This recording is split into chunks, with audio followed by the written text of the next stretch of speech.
Beetlejuice. It's showtime.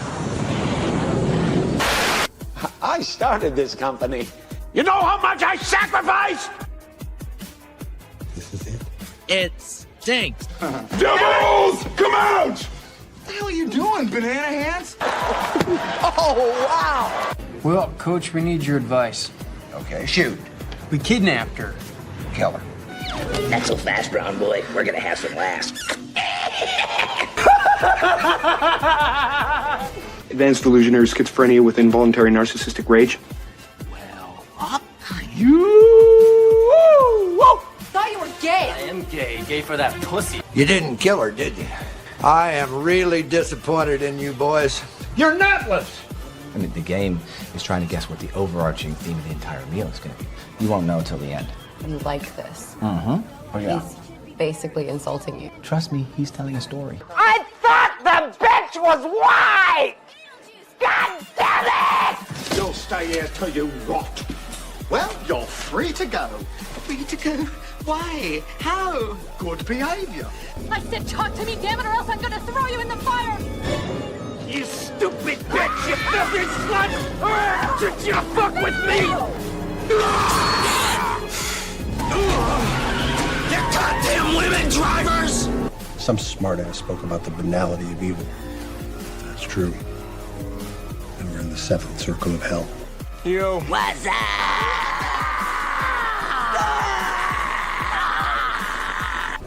It does have its charms. All right, let's go. Oh, sure. I'll steer and you can work the pedals. We're dolls, you dope! Surprise, bitch. I bet you thought you'd seen the last of me. No. What? No, don't do that! I thought we were having a nice day. We're gonna carry on and plan the sequel, because let's face it, baby, these days, you gotta have a sequel. Could it be Satan? What are you telling me, that I can't shoot them? No. I want to shoot them! No. Is everybody happy now, huh? Are we all friends again? What? What the fuck? I thought you loved all animals, Mr. Ventura. Shit, Negro. That's all you had to say. You could trouble me for a warm glass of shut the hell up. That is why I won't do 2 shows a night anymore, babe. I won't do.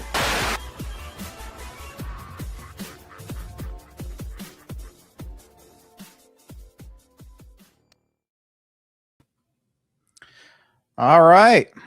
Welcome, everyone, to Showtime Lycan. No, not Showtime Lycan. Scareticulus. Sorry. See, I still get screwed up. It's just when I'm on autopilot, I just say that and I always forget. I gotta remember that. So let's see here. Hope you guys are doing good. It's Wednesday, July 8th, 2026. Hope you guys are having a great week. On here. Cool. Okay. So let me say hi to everyone in the chat, and then we'll get started talking about shit tonight. Jenny, welcome. Go live chat, Robbie. He's there. I see him. Hey, Robbie, thank you for the gifts that you gave in the chat. He gave Disco for 250 jewels and a gold coin. I'm not sure how much that's worth, but if it's anything like TikTok, it's probably like $2. So I appreciate it. I don't know why they put like such inflated numbers on it. It reminds me of like gambling or something. It's like, just say how much it's worth, you know, in regular terms. So like 50,000 yen, it's like $5, you know, something like that. But yes, thank you, Robbie, for the gifts. Tia, welcome. Bill, welcome to the stream. Tammy, popping for a moment, not feeling great, so laying down. Hope you feel better, Tammy. Thank you so much for sharing the stream out. Everyone else, share the stream, thumbs up the stream. All that good stuff. Morky Mom, I thought it was the wrong channel for a sec. No, I screwed up. I did that. My bad. Honey Bunch, welcome to the stream. Patty, Chase, AC9, welcome. Yeah, I changed the music a little bit. In fact, I'm going to keep the music playing for this, but I'm going to keep it at like a kind of a low volume. Yeah, that's good, right? Keep it kind of chill. I want to keep the vibe chill, you know. Jenny's been a member for 2 months. Congrats. Thank you for being a member, Jenny, for that long. Let's see here. Rachel, welcome to the stream. Finishing up some errands. We'll be listening in. Cool.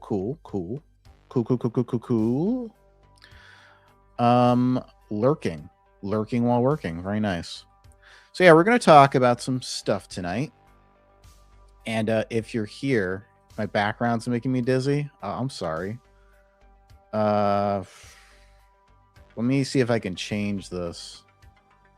Because I thought it would be cool if I changed my background to the same background as the other background, but I can change it back. Is that better? Does that work better for you? Is that less dizzying? Hopefully that works. So if you're coming from my other channel, because I told you to come here, well, I appreciate it. And thank you for showing up. Provided that this stream is successful and it is, you know, a good turnout, I will do a stream on my other channel on Friday. So make sure to, you know, interact, comment, you know, talk. Let's be active in the chat, active with your support. That helps, as always. So yeah, we're gonna do that. So let's see. So we're talking about Scream 8. We're talking about the Moana Backlash and the Evil Dead reviews as well. I know there's some other stuff we can talk about as well. It just, if it comes to movies, like whatever movies you guys are into, feel free to say in the chat, like, hey, I'm looking forward to this movie. Even if it's not horror, I do tend to talk about horror on this channel because that's kind of my niche, you know, that I've kind of went down. But that doesn't mean I can't talk about other types of movies. So, you know, except for rom-coms. For the, like, just let's keep the rom-coms out of here, you know? It's not really the place for that. Drop StreamYard link. I'll come in a bit. Okay. See, Crime Scene is showing some initiative here. I like it. I like the initiative he's showing. So there was this commenter I want to get to briefly, who was very passionate. 12 months. Very nice, Bill. Thank you for being a member for 12 months. I would drop some more memberships, but there goes your suggestions. Yeah, Honey Bunch has a whole list of rom-coms that she would want to watch for the summer. She's got a summer list. So there's a comment that I got on my Scooby-Doo video very recently. You know, the one where I was talking about that Scooby-Doo was being cast by a real dog this time. And this person left a really intense comment that I wanted to kind of get to here and just kind of give my take on it. Okay. So they say, this person called Death by Konami says, people bitching about them casting a real Great Dane puppy to play Scooby-Doo are fucking retarded. First off, I don't appreciate your tone or the verbiage that you used. The hate speech will not be accepted here. Also, I don't even think that looked like a Great Dane puppy, to be honest. It looked like a lab, like a chocolate lab. But I'm no expert at dogs. They say, look, I know I'm old as shit. How old can this person possibly be to be going on these videos? 50? 60? No way a 60-year-old is this intense about Scooby-Doo, right? They got to be someone who's like at least in their 40s, right? But I remember the Cats and Dogs movies, Dog with a Blog, Underdog, basically every movie from the late 90s to late noughts. Late noughts? You mean late aughts? That had that had a talking animal and it did the same thing, using CGI to make the dog talk. And ask yourself, are those movies particularly good? Like, you didn't list off any like brilliant movies here, right? Cats and Dogs. Dog with a blog. I don't even know what dog with a blog is. Underdog, really? Like, are these classics to you? Like, do you see this as something like as exemplar of your argument? Like, these are some great films. They did the same thing, so no one should be criticizing it. Like, what? These are not exactly classics that you're talking about here. So anyone bitching and moaning about this for whatever bullshit reason, I will fight all of you in the street. And you'll be digging a lot of graves because I will be putting all of you down before I do. Very intense. Very intense. I have to say this comment here. So this person is willing to kill because of other people's opinions on the internet. Very passionate. I like the passion, right? It is okay. Patty's right. It's a Great Dane. I was wrong. Patty was right. Oh, and Alucard, did I see that you also donated something earlier? No, I got you confused with Robbie. You have a very similar looking avatar. I actually thought it was Alucard at first who commented. Who did that what is it? The emojis earlier. You got to be trolling, right? No way. I think he's serious. Some people get like this serious on the internet. Citizen K9. Is Underdog the here I come to say? Yes, here I come to save the day. I believe he is. Are you age shaming? Yeah, he gives off boomer vibes. I don't know. He could be older. I'm not age shaming, but if this is how an older person acts, might be cause for shaming. Hey, Kit Carson, throwing punches over Scooby-Doo, right? Don't threaten me with a good time, sir. So I said to them, kind of an overreaction, don't you think? And they replied saying, no, not really. We're in an age where people are too free with their bullshit opinions on the internet. And I am sick of it. It's purely natural selection taking its course. What? People are too free with their opinions. They shouldn't be able to have them. This person wants to live in a Nazi state where you're not allowed to have opinions on Scooby-Doo. Scooby-Doo not being a cartoon character, in a upcoming TV show. That's too far gone for him. That is too much of a stretch to have that opinion, apparently. Hey, Summer, welcome. Won't someone think of the children? Oh no. Yeah, it's crazy.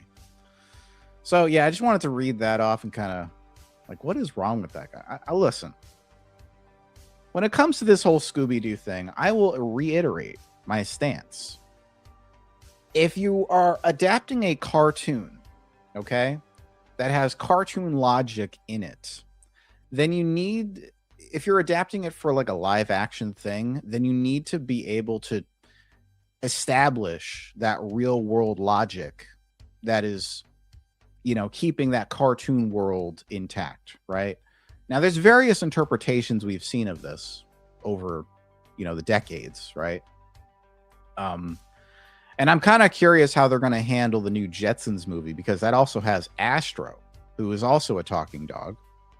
But he kind of talks like Scooby-Doo, where it's like, I'm Astro, he's like kind of that like rough kind of dog talking English, doglish kind of accent. You know what I'm saying? So it does range a bit, right? Sometimes they'll just have a more realistic looking dog that maybe the mouth moves a little bit and you can kind of see the words coming out. Or sometimes they will take like a realistic dog and kind of make it more humanoid looking, right? Kind of like the Scooby-Doo movie with that was in the early 2000s. Like they might do that. Or they might just go full blown, just cartoon, just wacky silliness, right? Where you have a cartoon character next to like a real person. There's various ways they could do this, but I just think for a property like Scooby-Doo, where the main character that you come to see, Scooby-Doo, is just a real ass dog. Where's the character of Scooby-Doo in that real dog? I'm sorry, I just don't see it. I guess I'll wait for a trailer, like an actual real trailer for the show and see how that plays, but I'm skeptical at this point. Astro is a Great Dane also, but he was like gray. I guess he's a Great Dane, right? Let's see. You guys are just saying hi. So whose idea was it to make Scooby-Doo a scary movie? Well, it's not a scary movie. It's kind of a dark reimagining, and it's going to be a TV show, right? It's like a TV series like Wednesday. Basically, it was because of the popularity of the Wednesday show that they're even doing this to begin with, because they're kind of taking kind of an older, kind of retro show, and they're trying to fit it to this modern age and make it like edgy and kind of dark, like a Tim Burton-y but more intense kind of direction. That's kind of, it seems like that's the fad now. That's what they're doing, and I feel like it worked for Wednesday, but I don't know if it's going to work for Scooby-Doo. I guess time will tell. Are we going to talk about Taylor Swift's wedding? Sure, why not? Let's talk about Taylor Swift's wedding. Let's go for it. So Taylor Swift is marrying a gay guy. I think that's it. That's the only thing I had to really talk about with Taylor Swift. Now that theme song in my head. Which one? Scooby-Doo? I need to see her dress. If we talk about Taylor's wedding but can't talk about my movie list, I'm rage quitting. We could talk about your movie list. Let me see here. Let's look at Honey Bunch's movie list here. Okay, let's do that. So she shared this in the Scareticulus server. If you guys are not in the server, I have a link to that. Please click the link and go to the server so that you know when I'll go live and you'll see other behind the scenes antics and shit. Come on in. We'll make you a steak. We'll make you a baked potato. We have some macaroni and cheese. We have some pie. Some sweet potato pie. It's got whipped cream on top. Got some little meringue on there. We make you up some sweet tea. That's right, some southern sweet tea. Lots to go around. Anyway, I had to try to sell you guys on the server, right?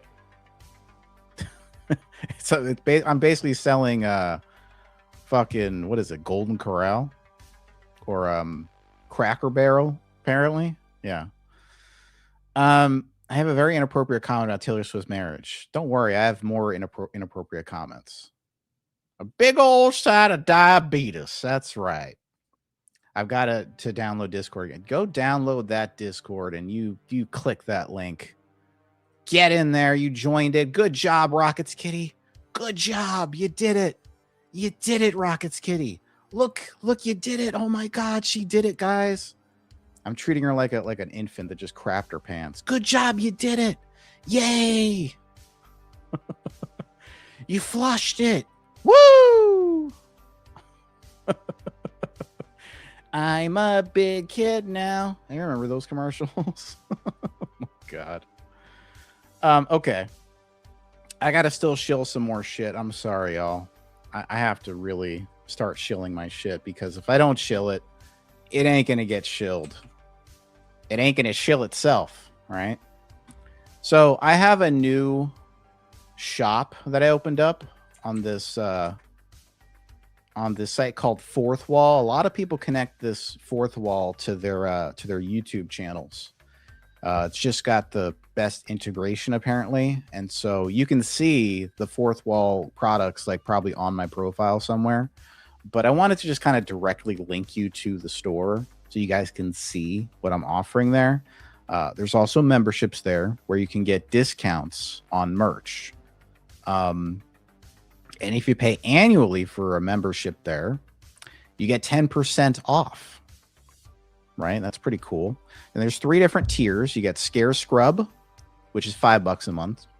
You don't get much there. You get a shout out, 10% off all products in the shop.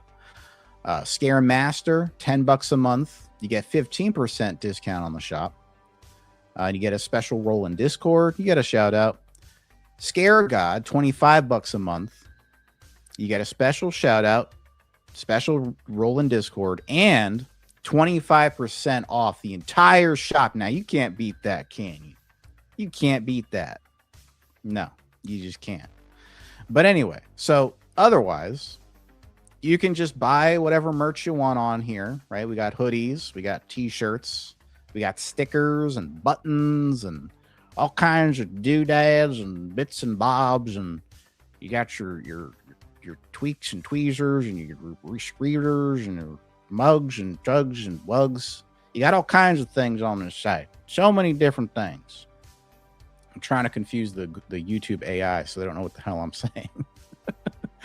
But no, we got tons of shit on here. I just uploaded a bunch of shit. You got Jaws merch, you got Chucky stuff, Dexter, Beetlejuice, Friday the 13th merch, more Chucky shit. I got a hat that I'm really proud of. Look at that Scareticulus show hat. Look at that Scareticulus show hat. Look at that. Isn't that just an amazing? That's embroidered. I embroidered every single stitch on that hat, making sure it was quality and it was consistent. What the fuck is that over there? It's a weird little mark in it. Don't worry about that. You can scratch that out. No problem. Grab yourself a Sharpie, just right over that little thing there and get right out. But otherwise, completely just meticulous design. You got your brand awareness, your Scareticulus. You want to rep Scareticulus wherever you go, right? You want to. You do want to. Trust me, you do. You don't want to know what happens when you don't. Okay, I'm just saying. But anyway. So yeah, stickers, hats, hoodies. I got all types of shit. You got a Scareticulus hoodie here. If you want to just rep me on your chest and on your back and every fucking where else. I'll probably get panties on here pretty soon. I'll get pantyhose on here and shoes and all kinds of shit. Look at everything. Everything on here. You don't even have to shop anywhere else. Just shop here. There's your store. There's your Walmart. There's your Macy's. It's right here. Amazon. Okay? Just get it all there. The hat is cute. Thank you. I did it myself. Yep, I sew now. I did a lot of accents tonight. Honey Bunch don't like the accents. Oh my God. Peer pressure. Peer pressure. Peer pressure. You know what? I don't understand. Thank you guys for letting me show that shit. How the fuck people heard Stu in the original Scream say that it was peer pressure that got him to kill people, and they took him seriously. There's so many people that I see talking about Scream. I'm not trying to be offensive, okay? But some of you maybe have autism, maybe on the spectrum a little bit? Like, can you not tell he was being sarcastic when he said that?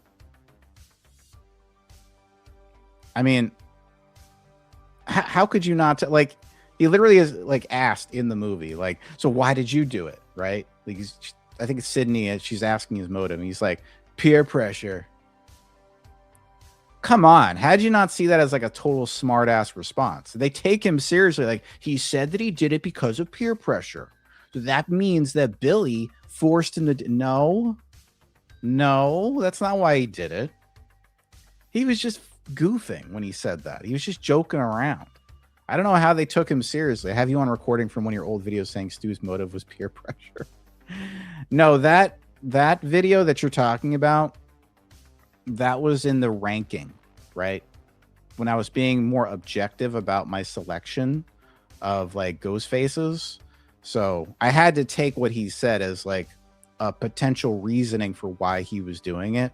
However, in terms of like realism and like what I'm actually thinking, subjectively, obviously, it was him being sarcastic. It was before you knew he was homosexual. No, I had heard those things before, before you talked about him, I heard about the, the narrative that him and Billy were gay. But yeah, I don't know. So let's see. Okay. So are you coming on the panel now, or are you going to come on later? How's this going to work? Stu had to do what Billy said due to peer pressure, or Billy wouldn't clap his cheeks anymore. He's like, I won't clap your cheeks anymore, Stu. If you don't do this and kill your girlfriend. I mean, there's a whole narrative you could string together about them being gay and the justifications for why Stu did what he did, and make it all like gay coded. You could totally make that argument, right? Like Stu killed his own girlfriend, right? So, or ex-girlfriend. I mean, why? Just because she dated another dude? No. I don't even think that was it. Unless there's some kind of reason in the movie where she was like a bitch to him or something. I don't think there was. So we don't have any context like, oh, she was such a bitch and that's why he killed her. No, I don't even think that was it. How many Stu clues are there asking for a friend? Too many to count. At least in terms of how these people talk about it. Okay, he needs a few minutes. He's got to adjust his tampon first before he gets on panel. He's been working on his new kidnapping store all day. This is what this freak does in his free time. So anyway. Okay, so let's talk about the Moana backlash. Shall we? Let's talk about Moana. So, I don't know if you guys heard, but Moana has already been getting bombed on Rotten Tomatoes. Yes, we're going to shift away from horror for a sec, okay? Don't worry, we'll get back to it. I felt like this was notable, though, because I did make a video one time talking about Disney live-action remakes. I talked about the Snow White movie. Came out with that video like last March, like last year. And, to me, it's not really surprising that these live-action films are not very good. It's not that surprising. I know a lot of people are like, oh my God, we love these live-action remakes. I feel like they should have stopped making these like a long time ago, but they just keep making them. And this one, I feel like this failed for many reasons, at least critically. And we're going to get into it. I don't know about financially yet. The movie's not out yet. I think it comes out like this weekend. So listen, I think the movie's going to make a ton of money still. I don't think it's going to make near the amount of the first Moana or even the second. I think this movie is probably going to make like 300 million. If I had to hazard a guess, maybe 400 million. But I don't think it's going to make any more than that. I do think it's going to make a decent amount of money though. But is it going to be enough to cover like, the budget that they spent and the marketing costs? I don't know. You'd have to ask a mathematician that question. Because I don't know. I don't know how much they spent on all this shit. But anyway. So the Moana Rotten Tomatoes critic review score is a Disney disaster. 32% Rotten Tomatoes critic review score. That's how much it made. Critically. The live-action Moana remake is on the worst score ever out of the growing amount of live-action animation adaptations that Disney has done, often pulling in huge profits, answering the why of why they're bothering to remake so many classics. That is a big criticism about this version of Moana, that it is often a shot-by-shot, line-by-line remake of the original. So why should it have been made at all? Money is not usually a reason critics will consider when giving it a score. Why not, though? You should totally consider them. In fact, I would dare say the only reason this movie even exists is because of money. Right? Because Disney knows that they make bank when it comes to these, usually when it comes to these live action remakes. So that's the only reason it exists. It didn't need to exist. They already had Moana. They had Moana 2 as animated films, and they did just fine. So why make this movie?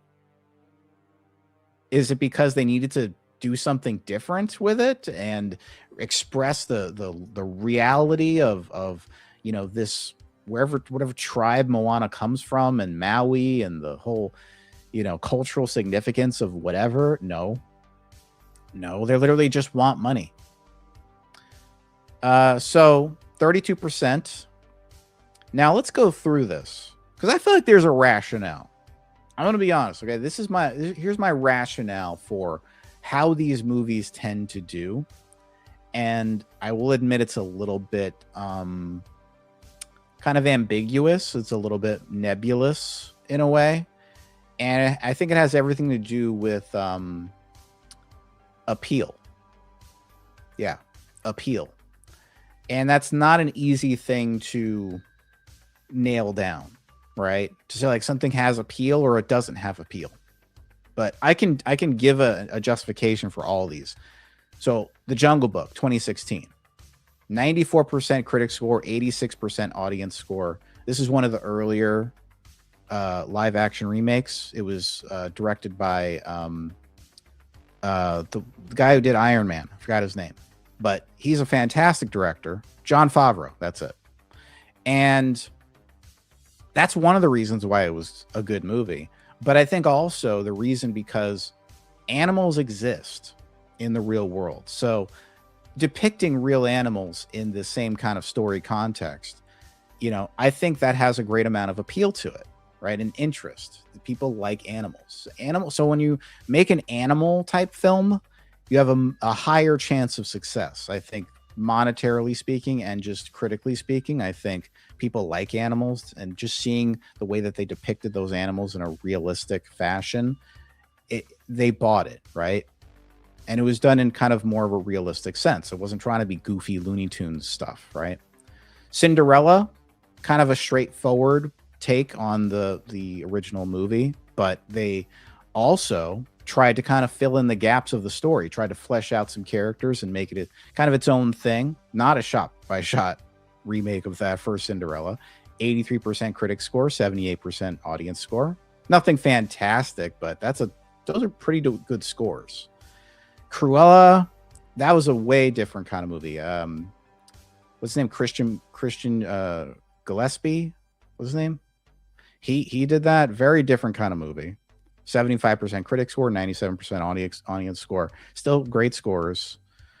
So you can basically show how that had like kind of a dark kind of appeal, like almost like a Tim Burton type of vibe to it, but it's still dark in a way. Lilo and Stitch, I mean, how do you fuck that up, right? Stitch is one of the most appealing characters in the Disney catalog. As long as they did Stitch right, they had the same voice actor and kind of tried to make the same kind of movie, it didn't even matter that the story wasn't as good as the original. It had that appeal still, right? Each of these movies and their scores, I think they relate heavily to, if those movies have actual appeal or not. Do they appeal to the audience in some way? And if they don't, typically they get lower scores, like Dumbo. I saw the Dumbo movie. I thought it was interesting. I didn't think it was bad. Tim Burton has made worse films. Alice in Wonderland. Right there. But, it definitely didn't need to be as long as it was or complex as it was. But it did at least have something to say. That said, I could see how it wouldn't have much appeal because it didn't play to its strengths of having like the cute elephant, you know what I mean? That it didn't play to that. It was playing to something much darker and more like business level kind of, thriller kind of stuff. Definitely not playing to its strengths. So lots of different movies on here. They either play to their strengths or they play against their strengths, and they either get a better or worse score because of it. Again, appeal has a lot to do with it. He's ready for Scream. All right, that's Rocket's Kitty. Zoinks! Oh my God, you put Scooby-Doo there? That's great. Hey, Joey Schmo. Nicole, welcome. Nicole, do you want to come on panel? Feel free. There was someone else who was supposed to come on panel, but he chickened out like a little shithead. Hey, Daria. Welcome. Gives me time to make my Scream icon. Moana's gear up to the kids. Yeah, kids love Moana, especially the little girls. So that's easy to appeal to little kids. So as long as families take their kids out to see the new Moana movie, I don't see how it can fail. Hey, Zero. But I still don't think it's going to have the legs that the previous Moana movies made, because those movies were animated, and I feel like it's more. I feel like that's more marketable to kids than the live action movie. The live action movie has a worse chance of surviving, in my opinion. Stitch is your spirit animal. Nice. Lilo and Stitch is one of my favorite Disney. Yeah, see, Lilo and Stitch is a very popular property. So, chickened out my ass. I'll be there in a few minutes. Okay. See, he's got to change that rag out. You know what I mean?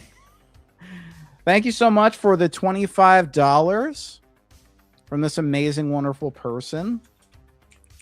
Let's put this on the board. We have a $300 goal if you'd like to help me get to that. What do I play here? Let's play this one. She said everybody dies but us. Everybody dies but us. We're gonna carry on and plan the sequel, because let's face it, baby, these days you gotta have a sequel.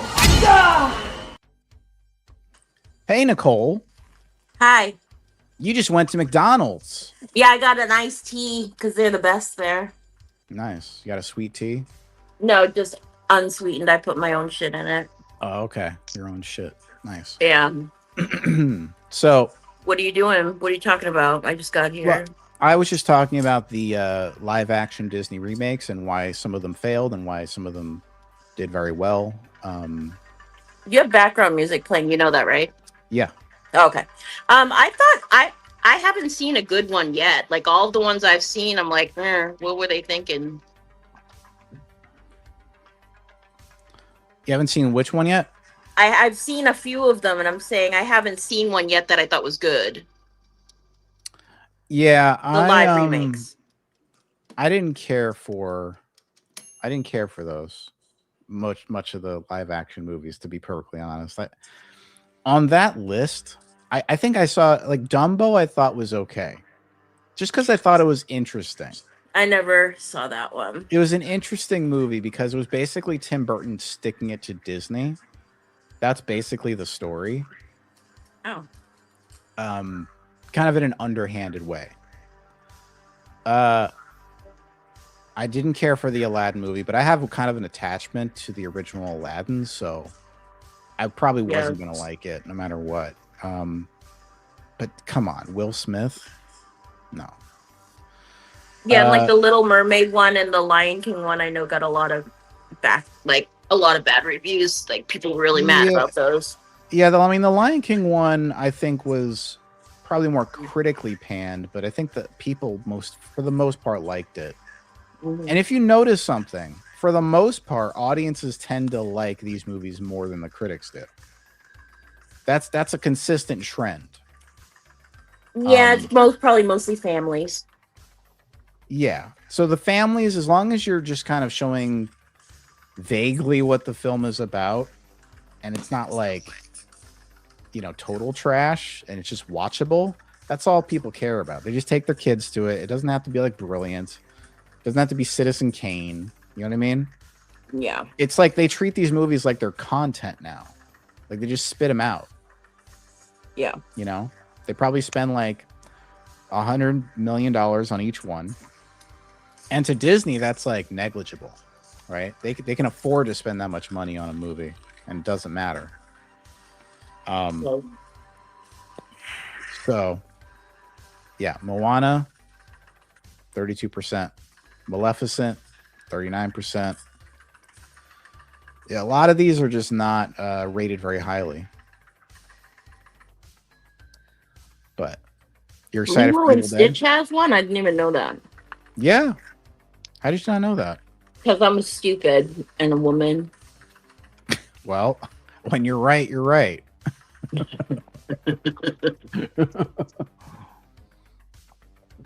So, there was this summer movie list that Honey Bunch posted in the server. And this is her top 11, I guess, that she'd want to watch during the summer.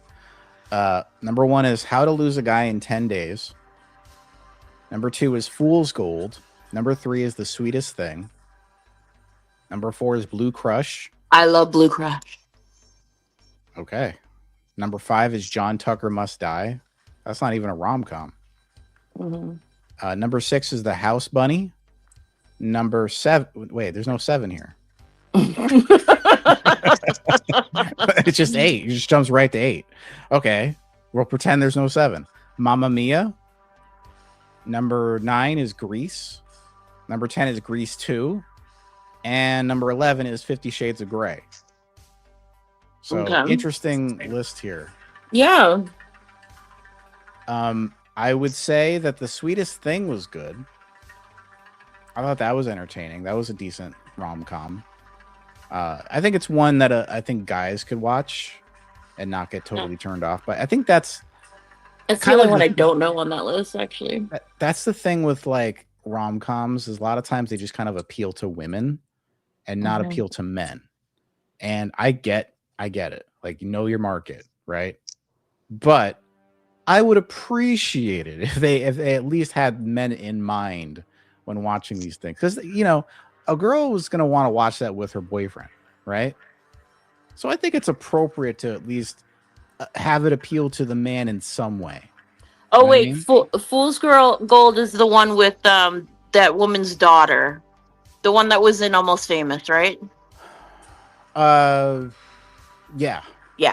Okay, And I have she's seen also that. in the How to Lose a Guy in 10 Days as well, I think, right? I don't know about that. Maybe Goldie Hawn's daughter. Yeah, Goldie Hawn's daughter. I don't think she's in How to. Oh, maybe she is. I don't know. Yes, she is. All right, that's why I said I don't know. Argue with me. That's why I said I don't know. You don't know anything. You don't know shit. Blue Crush. What is that about again? That's the one about the surfer girl. It's really good, actually. She learned how to surf to be in the movie too. Oh, okay. Who's in it? I forget. Some blondie. She has 2 different colored eyes. Okay. John Tucker Must Die. I know that Honey Bunch really likes this movie. Mm-hmm. I saw it whenever, and I didn't care for it. Yeah, sucks because I feel like it has a concept that I could get with. Like I could really like a concept like that, but I just whatever reason I didn't care for the movie. The House Bunny. I think I remember that being funny. It has Anna Faris in it. Yeah, that was all right. Yeah. Yeah. Mamma Mia. Mamma Mia was pretty good. That's just I saw that. I don't know why I saw it, but I did. Yeah, I don't know why you would see that either, but it was nice. I don't know.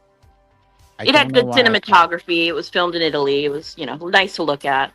I really can't remember why I subjected myself to that. Grease. I saw that when I was a kid. Grease 2 I saw very recently with Honey Bunch, and she loves it. She loves that movie. I thought it was very weird. Mm-hmm.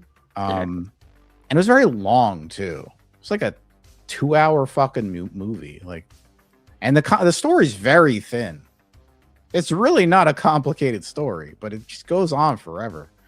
And 50 Shades of Grey, I am not seeing that. Isn't that the movie that made what's her face famous? That's 50 Shades of Gay.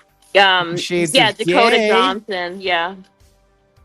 Dakota Johnson kind of got her career. Yeah, Dakota Johnson. That's where she gets her career, right? Yeah, pretty much. Movie. That's what I thought. I was kidding about showing this. I only posted it because I saw that dumb horror summer movie list. That's fine. Kate Hudson, thank you. I just wanted to show it because I thought it would be funny. To go over that. It's cute. Whose list is that? These are the most vapid and banal rom-coms ever made. Kate Hudson cannot act. No offense. Amused too. Oh my god. Who's this? Who's this person? Strong opinions. So many strong opinions on this stream today. Well, whoever's listed is can't count. I'll say that because they skip 7 on the list. But anyway. Oh, so it wasn't Honey Bunch that No, she forgot didn't the make 7. it. She just saw it posted somewhere. Oh, okay. She stole it. She didn't write that. Yeah.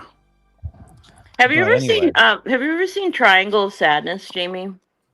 What is that? Okay, so you haven't seen it. You should see it. It won the Palme d'Or, that big award that goes to one movie every year at Cannes Film Festival. It won it in Triangle of 2023. Sadness. Yeah, I've seen it before, but I watched it again a couple nights ago because I love that movie, and it is a very entertaining, really really good movie about like power dynamics and like rich people versus the help and like how things can get turned on its head, and it's just very entertaining. If anyone's not seen it before in the chat, you guys should watch it if you want like a really good, entertaining, fun but thought-provoking movie. It's really good, and Woody Harrelson is really great as the drunk captain of the boat. Well, thank you for that recommendation, Nicole. You're welcome. It was just on my mind because I just watched it again. So this is the only part of the Rotten Tomatoes site that I can look at without getting a pop-up that says, will you remove ads, or will you allow us to show ads on this page so we get paid? And I keep allowing the ads, and it just keeps giving me the pop-up. So this is the only part of the page I can look at. So let's just go through some of these reviews here. So 2.5 out of 5 tomatoes. Screenwriter Dana Ledoux Miller barely tinkers with Jared Bush's words from the original, which leaves little to be surprised or excited by. They just copied that first film. They did nothing different except for making it realistic. Oh. And why does The Rock not have like a beard or something? It's so bizarre. Like, it made sense in the cartoon that Maui didn't have a beard because that's just his design worked like that. But The Rock isn't shaped like that. That's not the look he's going for. Like, Maui kind of had like almost like a curvy musculature to him, right? But The Rock is like all hard and stuff. He's rock hard. Anyway, 2 out of 5. There is barely a moment in it which feels as if it couldn't have been achieved by typing, what if this scene from Moana was remade in live action into a video generator's prompt box? It's basically the first Disney like live action. Did you fall off? Yeah, sorry about that. Do I got to remove the other one? No, yeah, remove the other one. I hit a button. Okay. There we go. So I think this might be Sorry. Disney experimenting with AI. Like, maybe for the script, they just decided, hey, can you just make this kind of a real movie now? They just plug the script, the old Moana script in. Well, that seems like a you problem. Hey, Joker. Go because I can't hear you. Okay. Go and come back.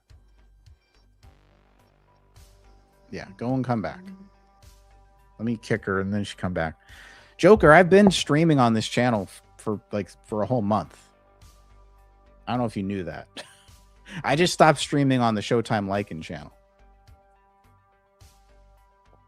I've been following along. First live chat I've caught. Sorry, I just hate Kate Hudson and her bad act. I don't like Kate Hudson either, to be honest. Bad acting and cheap pants. I never cared for Kate Hudson. It's probably a good thing that she's not acting very much anymore.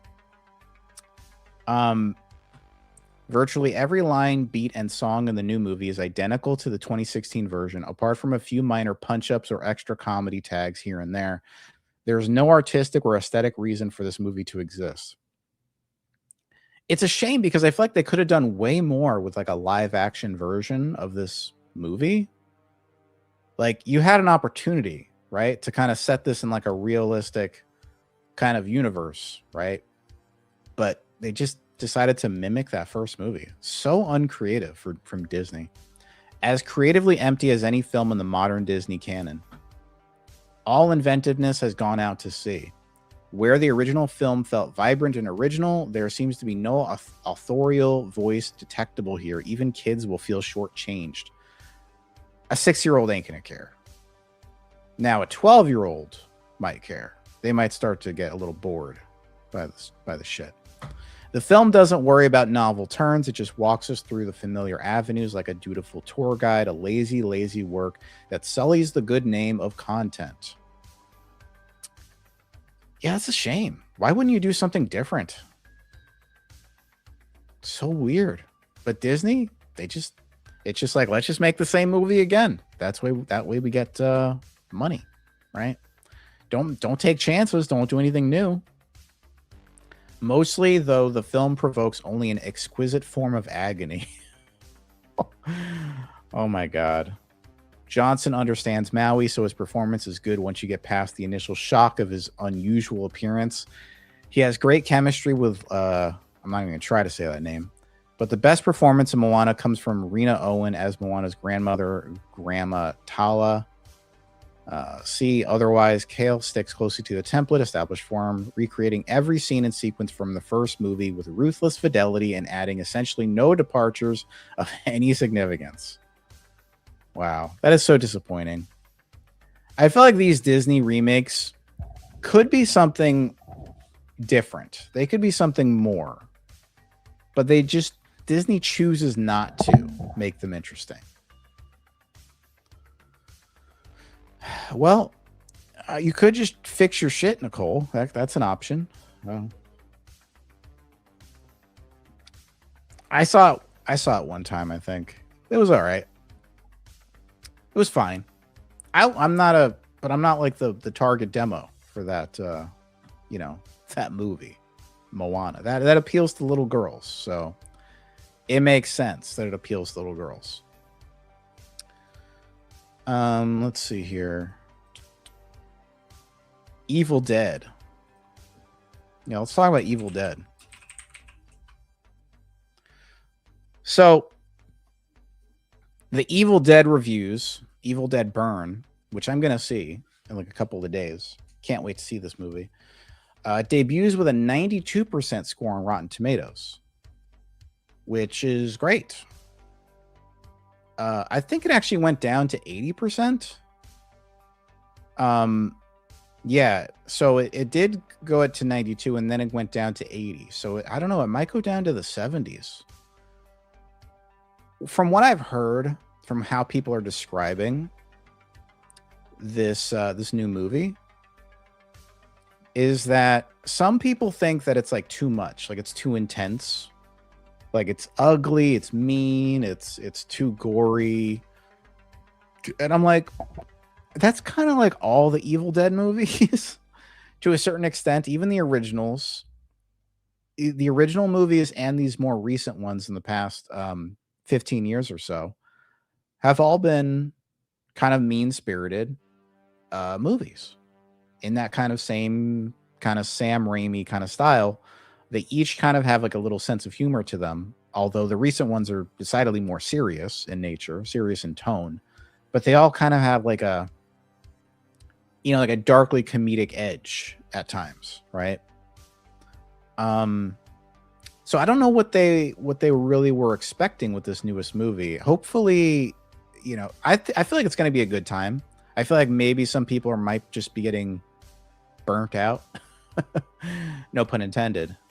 With Evil Dead movies, they might be feeling the burn, so to speak. It's too much for them now, right? It's too many of these Evil Dead movies. Look at this.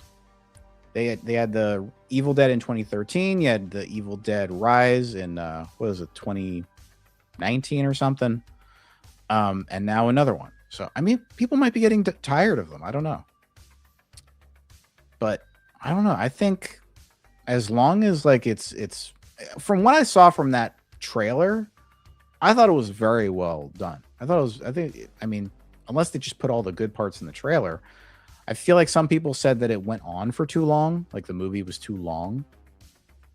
But not a fan of that franchise. Well, tough shit. If you're feeling a burn, it's best to go see a doctor about that. That's true. They don't need to put effort because the Disney adults will pay to see bad movies. That's true as well. Burn. Mr. Kretz. Been a while. Yes. You have taken a while to get on the panel. That music is loud. Is it really? It's not on. Not for the viewers. It is for me. It wasn't on the regular YouTube page, but in this. Let me loud listen to fuck. let me listen to something. You keep talking. Yeah, it's. Is this why Nicole left? I can understand why. It's really loud.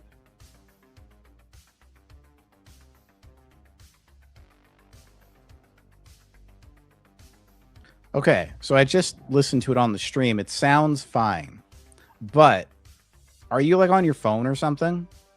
I'm just on the computer.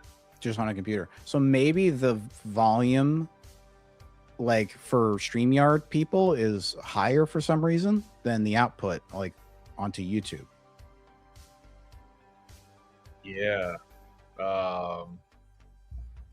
Should I just turn it off? Let me see if I'm looking at the audio settings. I don't see any option for me to change anything. Yeah, that's bizarre because I use background music on my streams, the ones we did. Mm-hmm. And when I use it in the StreamYard, it's same. I think it's the same volume as the one. I have it like set at like 5 or 6. The music, the background music. What do you have it set? I'll just turn it off so you can hear me. Yeah, we're good. Is that better? What did you have it set at? Very low. It was at like a 9 out of 100 volume. Okay, yeah, I have it like 5 or 6, but it matches the StreamYard and YouTube is the same. Listening to it from your audience is not loud at all, but when you're on the panel, it's really loud. Yeah, that's strange. I don't know. StreamYard. I've heard that before, though. I've heard that complaint before. So I don't know. Maybe that's why I don't play music on my streams. That is weird. Like I said, I've never had that issue. That's weird. Yeah, you said that already, Nicole. She's gonna let you know. She's gonna make sure you know that you. I know, Nicole. I know you said that already. Nicole, just write in the text. Jamie, you fucking suck tonight. just put it out there. You really pissed me off. I couldn't hear anything. Yeah, but notice she didn't like really say, "Hey, you got to do something about this music, man." Yeah, she don't. She's just very non-confrontational. Doesn't want a confrontation. Yeah. No. Just like that Killjoy Jake guy didn't want a confrontation with. He wanted a confrontation enough to talk about him, though. Like he did. That's 2 nights in a row that he has taken actually some pretty major swipes at Beyond the Mask. He went at him pretty good both times. And I mean, I will admit tonight I egged him on. I put it out there and let him know he needed to say something again, but yeah, he probably thinks he can get away with just saying a couple remarks, you know. Well, I don't know how. I don't think that Beyond the Mask guy is really intertwined in the horror community because he is a faceless channel. Mm-hmm. He's a faceless guy, and he does not interact or stream with anybody. And with him essentially removing himself from the platform, it's not like he's going to be, making a public video talking about anyone anytime soon. Probably not. No, he's not going to do that. But yeah, that Beyond the Mask guy, him just doing that clickbait. I even commented on one of his posts. I was like, "Why are you clickbaiting?" Like he just literally says like there's some ultra secret news that just came out about Scream, but you have to see it on my Patreon. I'm like, what access to this news do you have that nobody else does? Well, correct me if I'm wrong. He's acting like he's some kind of Hollywood leaker or something, and he's not. Wasn't it the very first time I came on your channel here? When I was in the panel before Pint Size Terror came in, we talked about him the very first time I was here. I said something might have because it was just he had just put out a new video like that same day, and you loaded it up or we talked about it. We were talking about it. He put out I don't even remember what it was. Or something about Jessica's seen or no, there were the scene in the theater where there was a deleted scene where Mark was going to interact with fake Stu on the phone. Right. He put that out that same day. So we were talking about him. And I said, yeah, his videos a lot of times are clickbaity. I load the video. Oh, well, that video was clickbait. That was the thing. He said, like, deleted scene, this proves so-and-so something. And then when you open the video and watched it, all he did was just tell you that Mark was going to talk to AI Stu. Right. That was it. It wasn't what he let it on to be. He acts like it's some kind of bombshell or something. Well, he made it seem like it was actual like revelation or something that was going to prove Stu was alive. Right. He kind of made that's what the title looked like, but then it was just That's like a lot of these Scream creators. They just really clickbait the hell. Hey, Dusty's Girl, welcome to the stream. They just clickbait the hell out of you and hope that you'll fall for it enough to click on the video and watch enough into it so that you'll. That's the one thing I'll say about these Scream people, like Scream fans, is they're kind of gullible. Sorry. A lot of you guys are. I'm not trying to be mean, but you guys will fall for the clickbait and you're like, yeah, Stu's coming back. Yeah. And you click the video like, yeah, like, come on. And there's nothing about Stu being alive in the video. Quite a bit. Hey, Gladys. You've been missing the action. That's why I had to pimp out my channel tonight because people don't know I'm live here. No, so last night somebody said something in his chat that got him to talk some shit about Beyond the Mask. So then today I popped in there right away and left a comment saying, hey, I liked your swipe at Beyond the Mask. And he said, oh, I want to read this. And he pulled it up and started laughing. And he said, yeah, I don't want to talk shit about it or whatever. And what I told him was that, so here's the problem. Like normally I wouldn't get on anybody for trying to shill their stuff or make donations or make money. Like I said in your chat, I have spent the entire day, just like you have recently. I'm building out my new fourth wall store. Right. I've been making memberships all fucking day, and I still have to do the digital products. Yeah, my own personal experience with fan funding sites has been quite an interesting 10 years. But I'm looking for something that looks a little more like an actual business front rather than a social media OnlyFans looking thing. Right. So yeah, anyway, I don't have any problem with people shilling their shit, right? And whatnot, and trying to get donations and offering exclusive content. Speaking of donations, thank you so much to Dusty's Girl for your amazing donation that you made. Let me play a little clip here. You will not disrespect anybody in my chat! She's gonna go make a video now. Make a video, Sharon! I don't care! Take care of your child or your children like a responsible adult!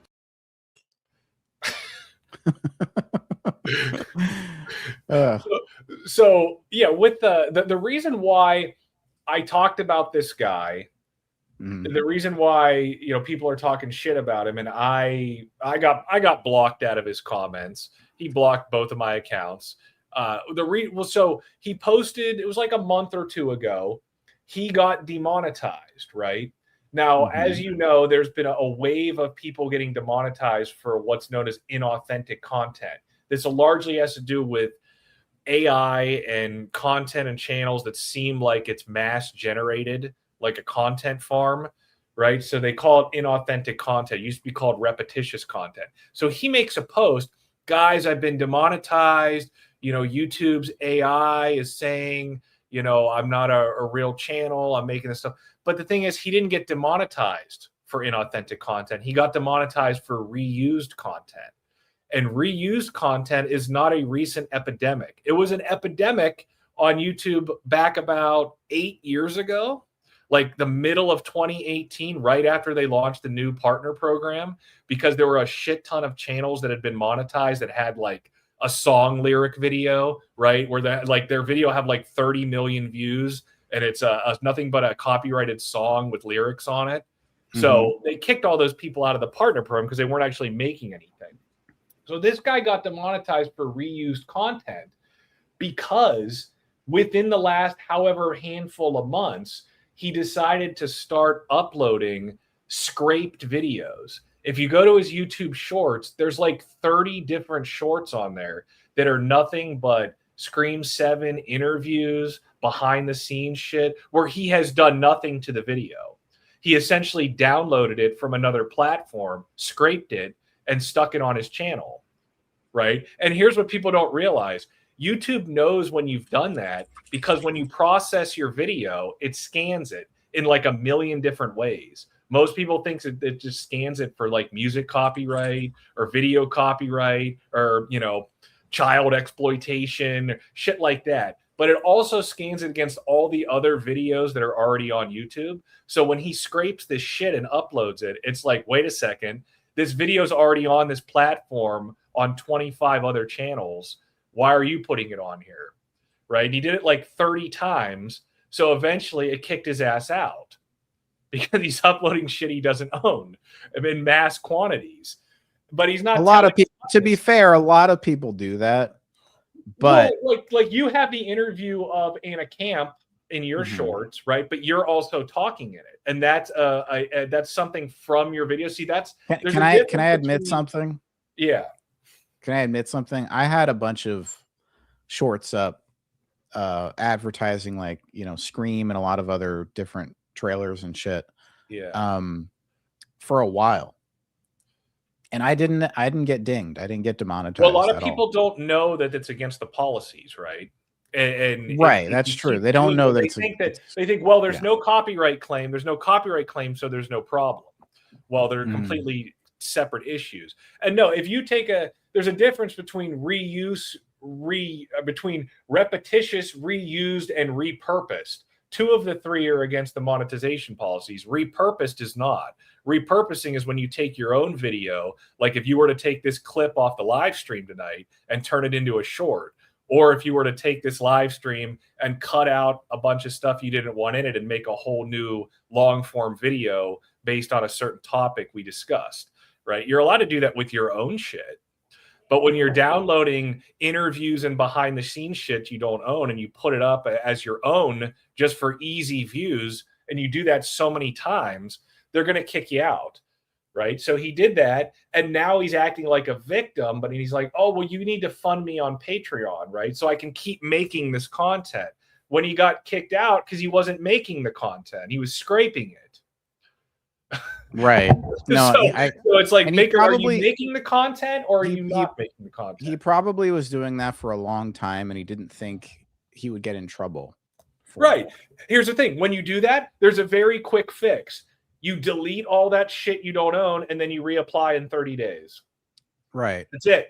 That's all you have to do. But he's not deleting it. It's all still on there, and he's laughing all the way to the bank because apparently he's picked up a hell of a lot of people funding him. Yes. But yeah, he's got a lot of people subscribing to his bullshit Patreon. He doesn't put anything worthwhile on. It's that's interesting to me. People have the right to fund whoever they want. I'm just mind boggled by it because as someone that's been familiar with him for quite a long time, I can't remember the last time he put out content on YouTube where it was like, oh man, this is interesting, or this is something I didn't know, or wow, he put a lot of time into that video. Like, I can't recall the last time I saw anything like that come from. I know he writes fan fiction. That's what he was using his Patreon for, right? He'd have his own, Steve, while we're on the topic, we can transition off of him here because I sent this to you on the Discord. Now, this is linked to him, I think, but we talked about this. Hold on, where is it? It's this. This was an interaction I had with somebody on Facebook recently. It was in one of the Facebook groups, probably the Woodsboro horror film group, right? Again, now, I'm sure your audience probably wants to hear the Stu song again, but they love that song. We don't have to play it right now, but just like the Stu song talked about, again, I want to know what the parents did for work. There it is again. Because the back setting of the final act is in this big farmhouse, suddenly Stu's parents are rich. We've discussed this a million times, but you see my response there. A lot of the stuff that was in the Stu song, right, responded to him there. But then this woman named Avery Haley, responds to me with this statement. Stu grew up upper middle class. His father is a dentist and his mother is a housewife. Where the fuck does that come from in the films? Can anybody point to anything from any of the Scream films where it says Stu's father was a dentist? Where did this person get this shit from? I think the answer is that's the story that Beyond the Mask wrote in his fan fiction. I'm like 90% on that. It probably is. These Stuthers are actually taking fan fiction from YouTube content creators, adopting it as headcanon, and going around spreading it as though it's actually true and actually from the film. You know what, though? Is that any different to the Stu clues? No. I mean, No, they basically do thing. the same thing with those Stu clues. They're like, well, Stu was rich because his family was rich and they bought off the whole town. Like, none of that's in the movie, but they say it anyway, right? In their defense, I've never actually heard them apply a profession to the father as fact. They've never went all it takes is like a tiny like justification. Like, well, it's a very nice house and I think there were dental supplies on the cabinet or something. And that means his father was a dentist. And then suddenly they'll roll with it. Yeah. Just like that. Well, they showed a shot with someone in the bathroom and there were a lot of teeth whitening products. There was a toothbrush, so that proves it. There was some floss. Nobody flosses except for dentists. Oh, to the point we talked about this before, but just in case your audience is confused, when you were talking, no, they're not confused. They're bored because you're talking for so long. Yeah. Earlier when you talked about, sorry, audience, my friend here is very loquacious and he never shuts up, ever. Yet I've never been disinvited. Because people like to see me dunk on you, like you're in a dunking booth. You're a clown in a. Well, that's what booth. Barry said. Nothing but 2 hours of crime scene being, I don't know what he said, being undermined or something. Undermined. Yeah. So here's the thing about Barry. I think is interesting. Remember that one interaction we had with him on Twitter? Yeah, he said something like he gave us like trolling emojis or something. Also, you should be tagging him on Twitter before every time you go live with the link. He is on. He will be here every time. Maybe, maybe someday. So, yeah, I should really do this. I should really put this on Twitter or something, right? Well, I just meant to put a post, tag him in it with the YouTube link to the stream because he will not be able to resist to be in the comments. He will leave his family. He will abandon whatever his family. So here's about his interaction with us on Twitter that one time, where he put the troll emojis right when he was responding to us, and I couldn't tell if he was saying we were trolls or he was trolling. Because of his responses, kind of like sometimes what people will do when they don't want to be straight with you and they don't want to like answer your questions is they'll pretend to be trolling. Like, oh, I was just trolling, man. You know what I mean? When they're losing an argument, usually they'll say like, I was just trolling. You fell for it. You know what I mean? Right. So I couldn't tell if he was doing that or if he was just calling us trolls. Like, which do you think it was?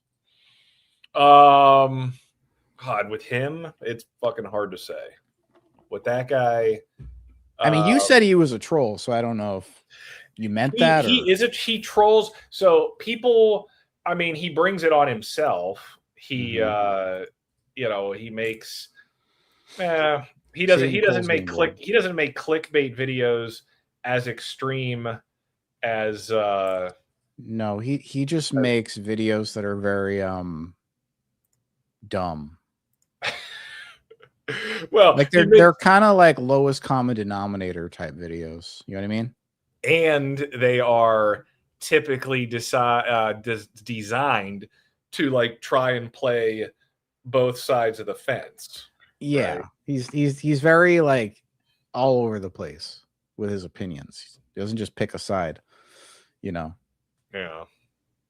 Kind of like a devil's advocate creator of sorts. Well, he doesn't want to upset anybody, and he wants to be able to have everyone as a viewer, right? So he'll say, like, you know, Stu, I think Stu's definitely dead, but you know, maybe Stu could still be alive. Like, he'll bounce back and forth and like say both things 3 different times in his video.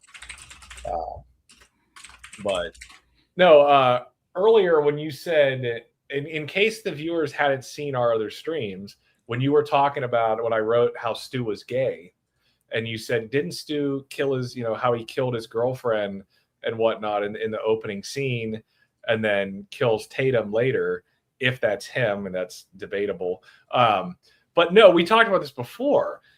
As far as, you know, what plays out in the end, and then what you learn from Scream 3, I think the only conclusion you can make, knowing that Stu is gay, plus knowing everything else you learned, the only real logical conclusion you can draw is that the reason why Casey and Steve were killed was Billy's idea, because that was actually going to be his ultimate piece of evidence to frame Stu when it was over, because that's Stu's ex-girlfriend and her new boyfriend. That makes sense. The only person who would have a motive to kill them would be Stu.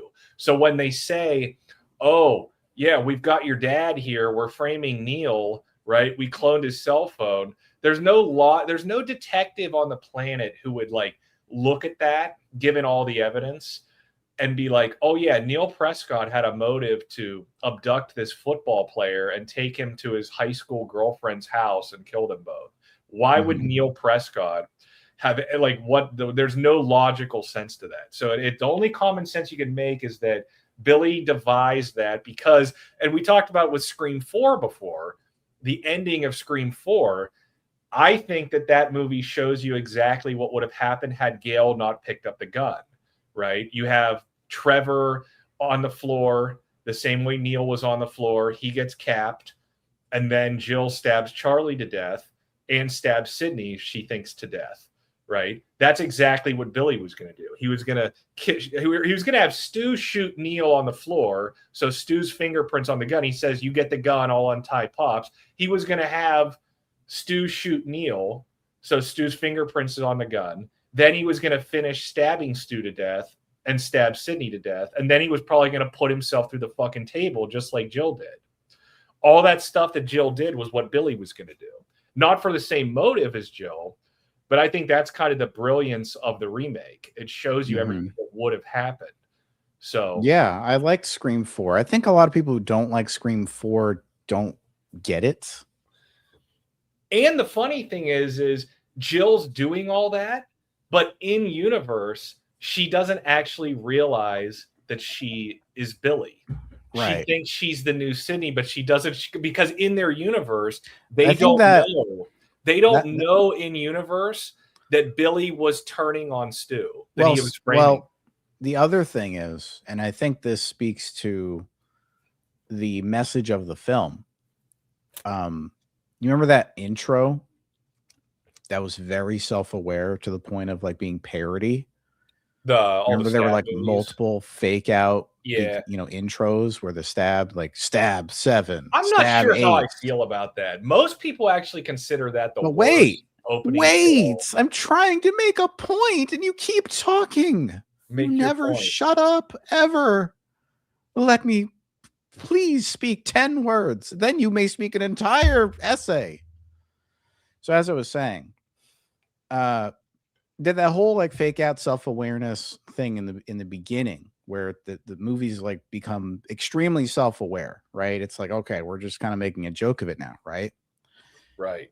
To your point, where Jill is not aware that she's Billy and basically acting out all the Billy stuff from the first movie while trying to act as Sydney, it also speaks to that commentary about the self-awareness of the characters and how that film had a lot to say about like the future of our culture. It had a lot to say about like celebrity and victim culture and that kind of thing. And the fact that some people lack self-awareness, they don't know like what they are or who they are, right? and Jill didn't know who she was, and that speaks to the lack of self-awareness, right? It's almost like the beginning of the movie was trying to make you think, oh, this is going to be a super self-aware kind of movie, and the undercurrent of it is like there's a lot of self-unawareness with the characters, like they don't know what they are, right? Whereas that first movie was trying to be like, oh yeah, we are the killers, and we take this shit like super, it's like a joke to us, and we're just gonna whatever, right? It's like a super self-aware, smart movie, but that one's trying to show self-unaware characters, which I thought was interesting. Well, it's not just that the interesting thing is it's not just that she is unaware that she's Billy.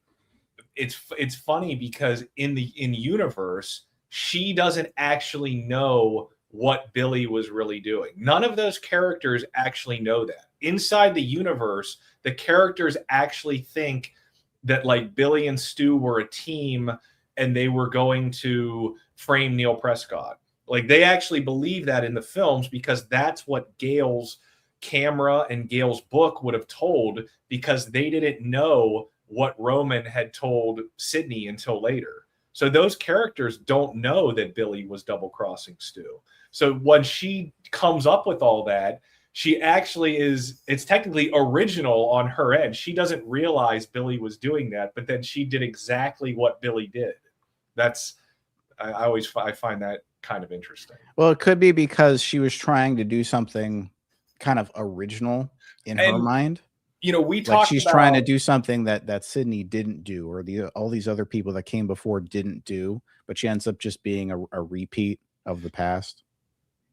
Now, Scream 4 itself is the whole theme of it is remakes. So that is kind of interesting. We talked before about, should they do a remake of Scream? In fact, here, sorry to interrupt, but I feel like Scream 4 is a great dissection of Scream 5. Explain. Because Scream 5 was trying to be like some kind of, new subversion of like the original Scream movie. Like we're doing something different, and we're gonna try to subvert people's expectations and blah, blah, blah. Right. And we're trying to reboot things and make this a shiny new thing. Whereas Scream 4 is like, yeah, you can try to reboot it. You can try to remake it and subvert or whatever, but you're just going to end up being a pale imitation of the original. And that's basically like Scream 4 was trying to say that, if you're going to try to remake this or reboot it or whatever, you're just going to be measured to that first movie. Okay. I see what you're saying. But Scream 5 was almost like trying to usurp the first movie in a way. Yeah. It was trying to like replace it, but it's like Scream 4 is like, no, you can't replace it. Hence why Sydney said to Jill at the end, she said like, you don't fuck with the original, right? And with Scream 5, that's what they tried to do. It tried to fuck with the original. It totally goes against what Scream 4 was trying to say.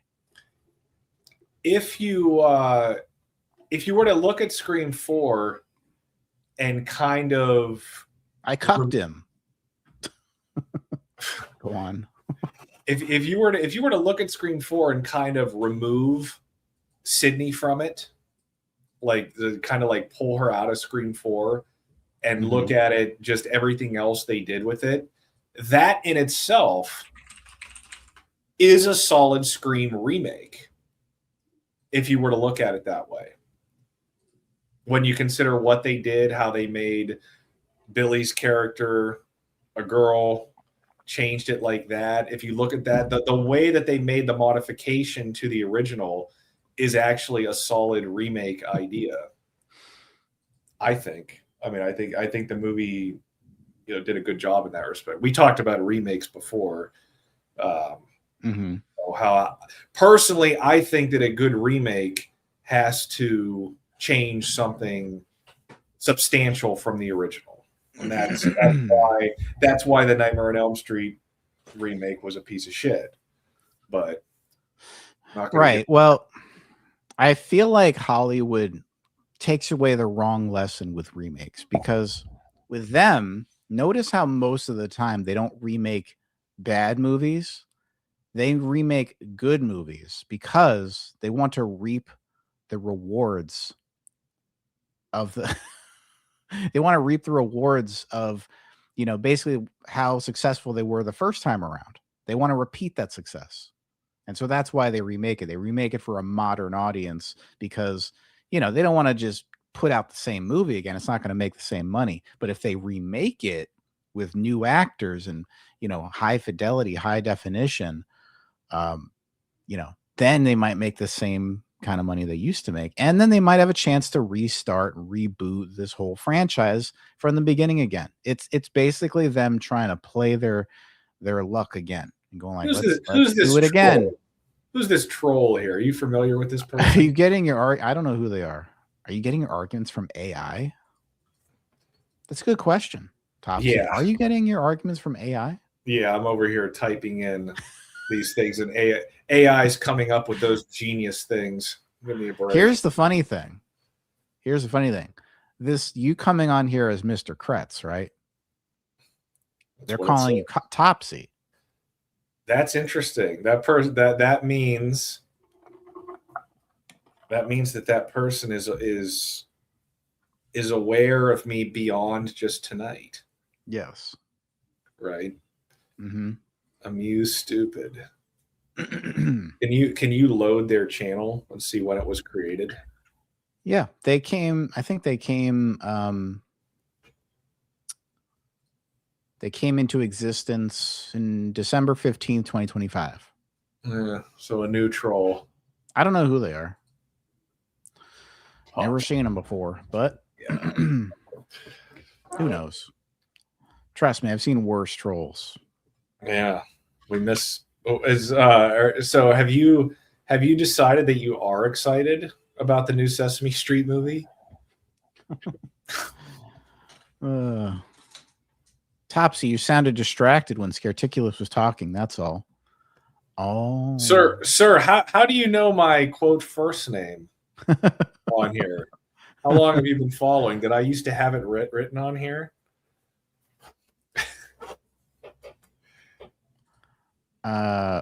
Well, let's see. This one, it just says the Sticky Situations brand, so don't say it there. That's a good point. It's okay. I think they're a fan of yours. Yeah, should have called me Mr. K. Mr. K. Mr. K. We'll just call you Mr. K. But yeah,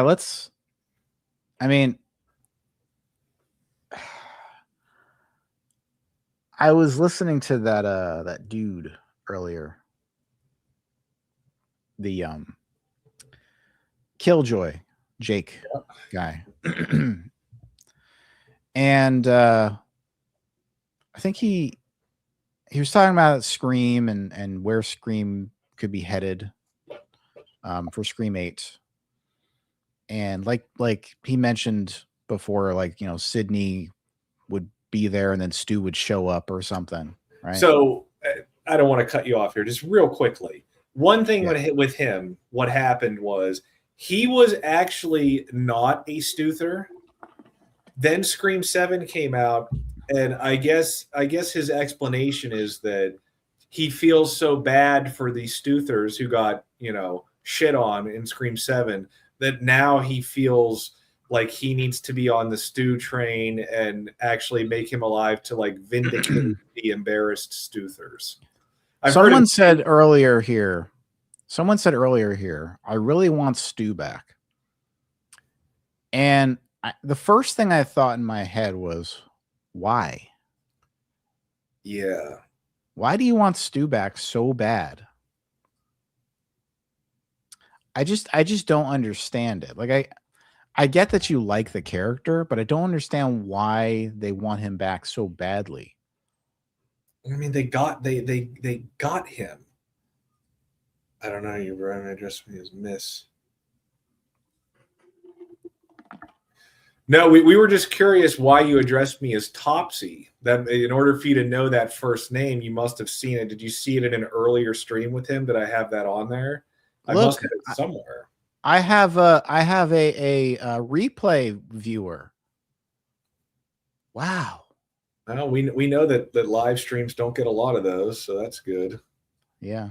Well, thank you for watching on the replay. I appreciate it. Hello, Sharoma. Oh, do you want to see something?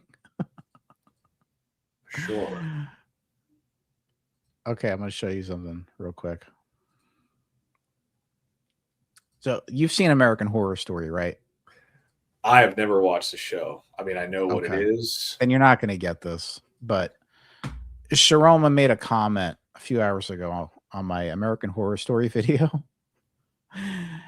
And she said, I heard Dawn will be reprising her role as Pepper from American Horror Story Asylum.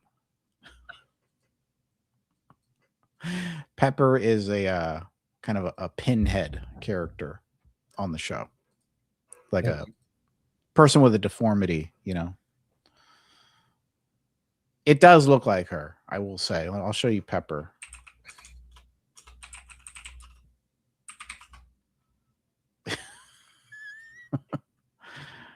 Let's see Pepper, American Horror Story.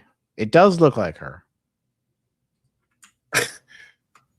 That I will say. Oh, that person's from your other group. Yes. Oh, you didn't tell me that.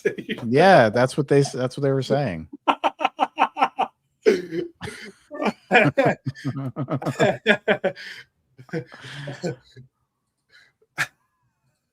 The real actress is pretty though. Like she looks normal, but clearly they did a great makeup job with her as Pepper on the show.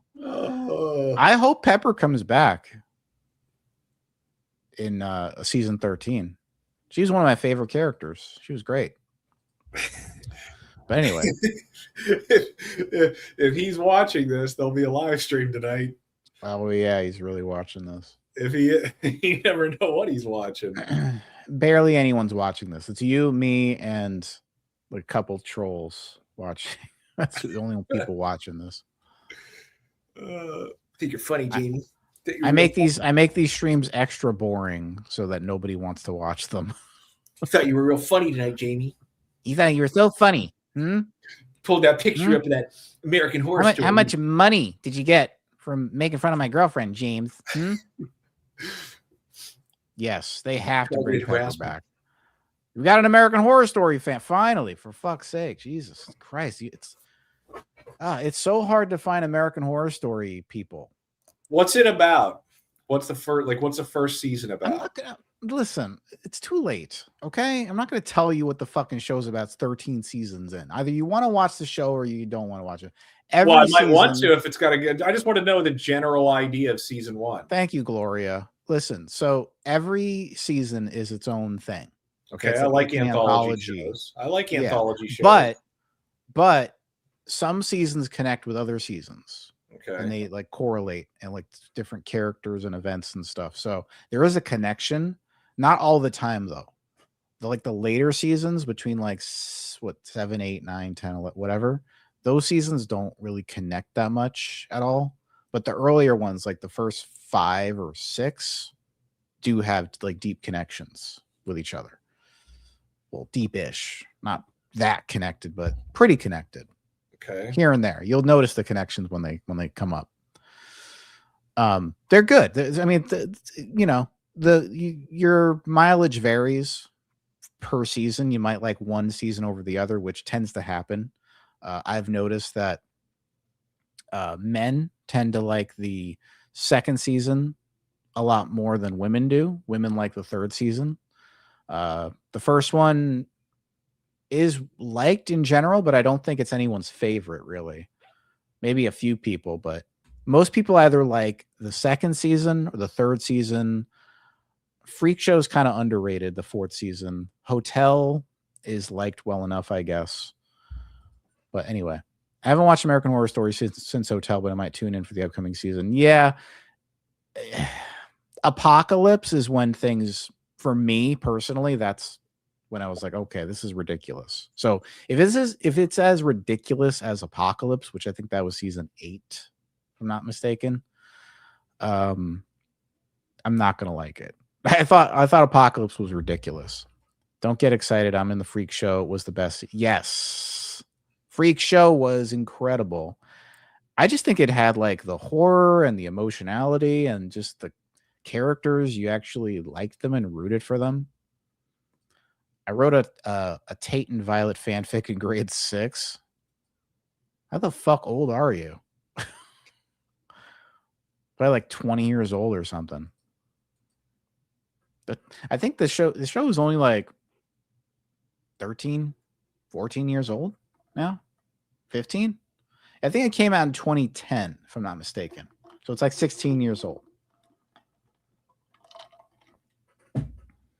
I think the show missed a couple of years here and there for whatever reason.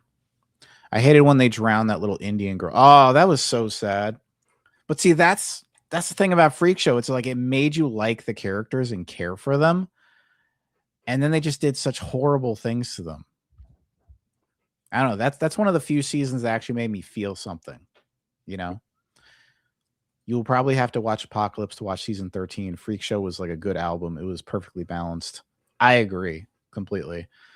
Yeah, if you want to watch season 13, you're going to have to watch some Apocalypse. At least get like a breakdown. I think there's probably a video somewhere on YouTube, like, you know, American Horror Story Apocalypse. Apocalypse. What would I look up? Breakdown. There's probably a video on there that breaks down the whole season. So you don't have to, recap. Here we go. Yeah, I found one. So just watch this and you should be good to go. Just watch that link that I just put in the chat. Yeah, meep. Oh, meep. That was so sad. Coven. Yeah, most girls like Coven. But yeah, just watch this and you probably should be good to go for season 13. I don't think you need to watch any others. Coven, the first 5 seasons, maybe. The first 5 seasons and Apocalypse, and that's basically it. I think they're gonna have some characters show up from like later seasons, but not many. As just from what I heard. But they're probably not gonna put too many in there because people are like, who's that? You know, the viewership has dropped off considerably, you know, over the years. For good reason. Ryan Murphy decided to go. He just Splitsville a long time ago. But now he's coming back for season 13. So.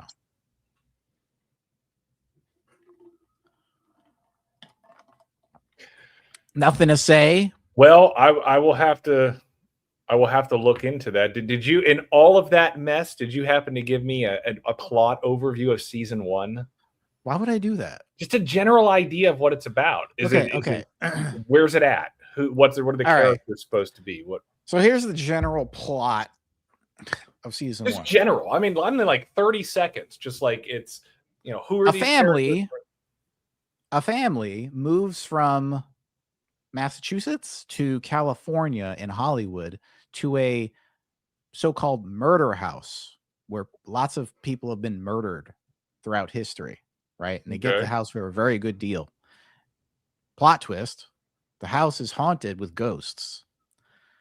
So there's lots of stuff that happens there. I'm not going to spoil anything else, but you get the basic premise, right? Okay. Do you need any more? Nah, that's good. That sounds. There's a lot that happens that season. It's not just them dealing with ghosts. There's other characters. There's Jessica Lange plays a character called Constance next door. She is a scene stealer. Jessica Lange is like one of the only reasons to watch some of these seasons. Like her acting is just amazing. So yeah. But you got some good actors in these seasons. At least those first 4 or 5. You have Sarah Paulson. You have Evan Peters. You have Dylan McDermott. You have what's the name? What's that woman's name? I don't know. The wife character.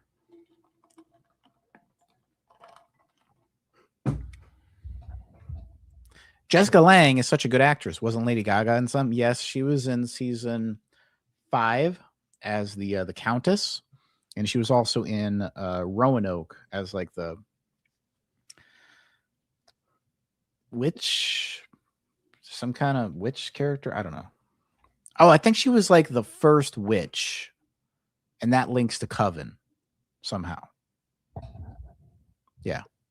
Coven was good. I'm still annoyed we had all the paranormal weirdness in Asylum, but they gave us conspiracy theories and double feature. That was an FU to the fans who stayed despite Cult and NYC.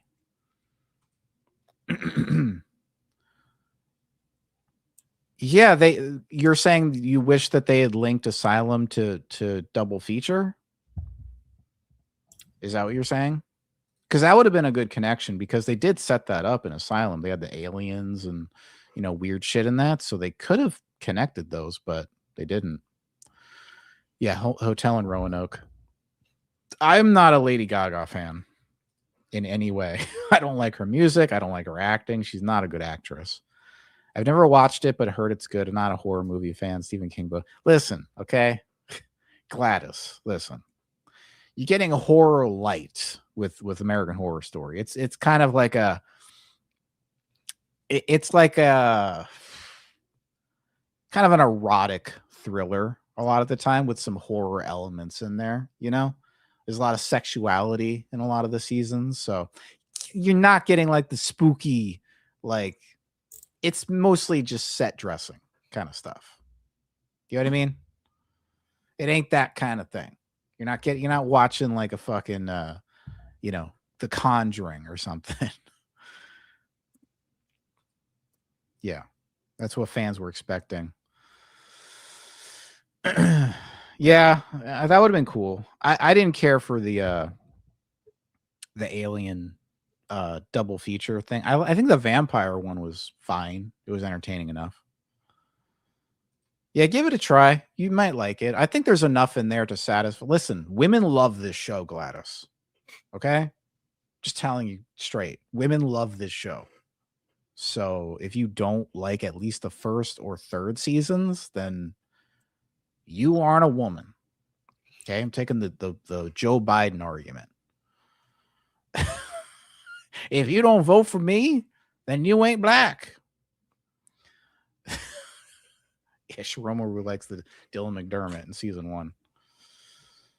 Dude, Topsy Kretz, this is a good way to shut this guy up. Just talk American Horror Story. He's got nothing. He's got nothing. Hey, you could also start talking about Obsession, because I still haven't seen it. Good. Probably have little to say there. He won't even see it. He won't even see Obsession. I'll see it. I'll see it when it hits streaming. Hasn't it hit streaming already? Probably video. You probably could buy it. I'm not paying for it. Well, Beverly Leslie does get disemboweled. You spelled that wrong. And drawn and quartered in Roanoke. That was the goriest. Yeah, that season was okay. I thought it was an interesting experiment. At least they did something different with it. But I don't think it was that great. Yeah, watch it, Gladys. You'll like it. The Backrooms was okay. It was like Junior's first horror movie. It was decent enough. I liked it. But I think they can do something more adventurous for the sequel. It's a good first effort, I'll say. Okay? Like this is the time where like the franchise can either take off and become something really great. Like we're talking like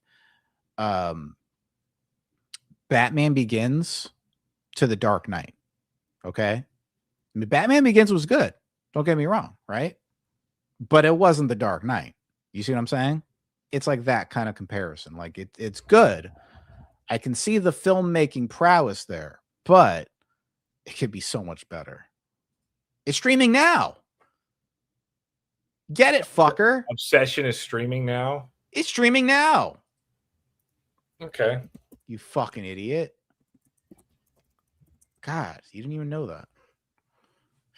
Obsession is pay-per-view. Pay-per-view? They haven't had pay-per-view in like 30 years, Gladys. Yeah, it's not streaming yet. It's video on demand. I literally just said I'm not paying for it. You remember pay-per-view on cable? Absolutely. I used to get the fucking WWF pay-per-views every month, man. Of course, you're totally the type of person who would do that shit. Dude, I was like 12, 13.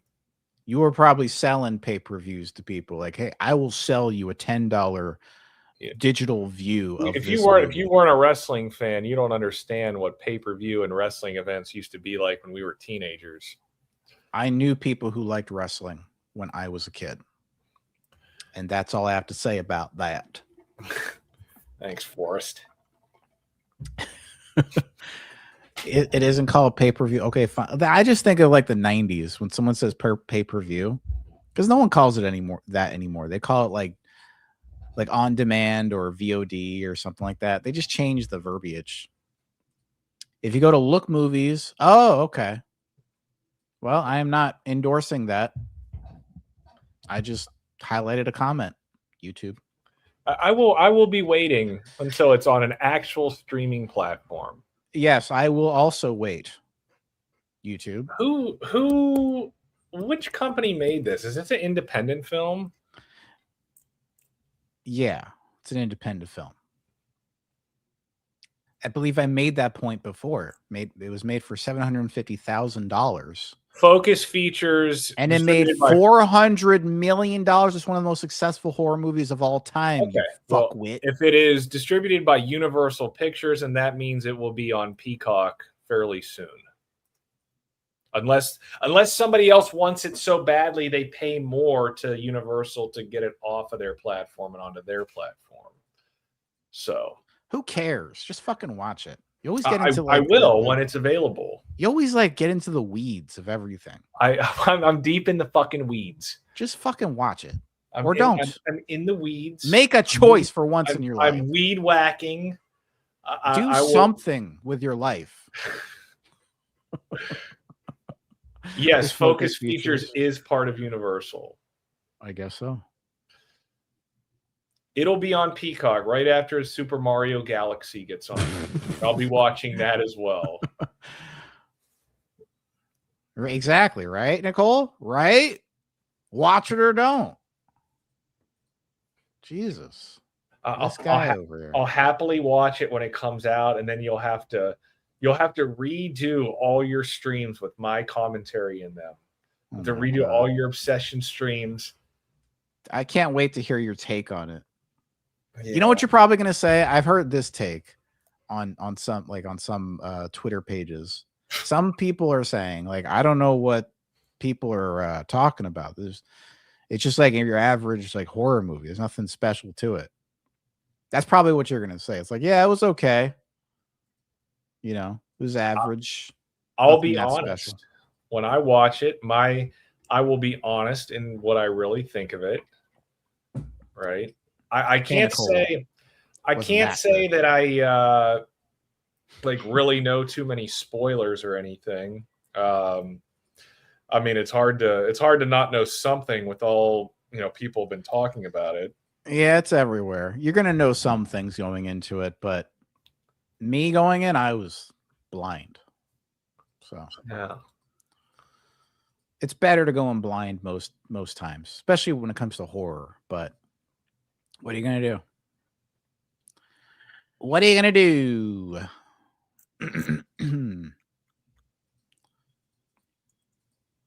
Anything else? It's your stream. I'm gonna see Evil Dead Burn coming out in a couple days, and well, that's it, I guess. What else is there? Evil Dead was never something I really got into. They're good movies. They're good. Also, Ash versus Evil Dead, the show, came out on Showtime or whatever. That was really good. Good show. I remember that. That. It was surprisingly good. You would think it might be shit because it's a TV show and it's a 30-year-old sequel or something, but no, it's really good. Too bad it got canceled. I think it had 2 or 3 seasons and that was it. But it was good. Yeah, I recommend it. Most shows on Showtime and Stars end up getting canceled. I think the the recent Evil Dead movies, I've seen a lot of different arguments about it online. Like the one since 2013, they're the more serious, Evil Dead movies, where they're not clearly trying to be campy and jokey. They're sometimes trying to tell, like, these are real characters with real stories and drama between them. You know what I mean? It's not like Ash bumping into fucking walls with fucking, Harry mowing curly fucking sound effects. You know what I mean? It's like, they're just real. But then like the Evil Dead part where like the Deadites come to life and they start talking trash and doing really crazy, gory things, like that stuff is really like intense. And some people like it, some people don't. I could totally get down with it. Like I think they're a good time. I think that the intense gore and the way that they do it, I think is entertaining. Because it's not just like gore with no finesse. Like there's ways that scenes play out where it feels like everything's as painful as possible. And they make you feel that pain as you're watching the characters go through this stuff. And I think that's what makes it, I guess you could call it like a form of torture porn almost, but not really. Like they're not, I mean, they are being tortured by the Deadites, but it's not like your traditional torture porn. But it is, I would say it's like a spiritual offshoot of the torture porn genre. It feels like something in that, like a Saw, where like you see these characters go through the just terrible, awful pain and, getting dismembered and shit like that. I loved Penny Dreadful on Showtime. That's another show that got canceled. In fact, I loved all the seasons of it. The first two were great. Then that like weird reboot that they did, that was fucking great. With Nathan Lane, I loved it. And that was it. That's all they had. I guess they didn't want to do a sequel. It was called like City of Angels or something. Dude, fucking Ava Green. Oh my God. Ava Green, man. Penny Dreadful was great. And the guy who played Frankenstein's monster in that, he was brilliant. That was a great show. If you guys haven't seen that and you want something like macabre and kind of like gothic, but it's not exactly like a horror. It's like a dramatic retelling of these things, but like in a horror kind of context. Does that make sense? It's kind of like I wouldn't say it's tonally like American Horror Story, but in the same vein that they try to like dramatize these stories and not make it like, oh my God, it's like scary. Like they're not treating it like it's a horror movie. Yeah, it's not a reboot. What are they? I don't know what they would call that. I think they tried to treat it like an anthology, right? Because it was basically the story was done after those first two seasons. And I think they just wanted to set it in a different location and time in City of Angels. And I thought it worked very well, but apparently someone at Showtime didn't think so. No accounting for taste, I guess. Or maybe the ratings just weren't there. I don't know. But yeah, it was good. Got another one to shut up Mr. Kretz. Sorry, I'm not. Shut that boy up. Well, he got nothing to say. The seance scene where they have a green lives in my head rent free. Yeah, dude, that show has so many great scenes in it. It's so artistically well done. Yeah, spinoff. Like it's not really a spinoff because it's just totally different characters. I feel like a spinoff is more like there was a minor character in a show, and then they just made another show with that character, and that would be a spinoff. Like I think The Office tried to spin off multiple times, but then they didn't end up doing that. Like Parks and Recreation was supposed to be like an Office spinoff at first, and then they just made it its own thing. The Paper, that's clearly a spinoff. His AI must be glitching. Mr. Kretz. Smart ass. Mr. Kretz, well, he likes tying up women and taping their mouths shut. Wow. in his spare time. Well, that's one way to put it. He loves that shit. And he has clients. Clients? Very disgusting, filthy fucking clients that love this shit. I think they're just called customers who And buy he shows them, film. he shows his filthy, disgusting clients these videos of bound and gagged fucking women. And he's like, you like that shit? And they're like, yeah, give us more.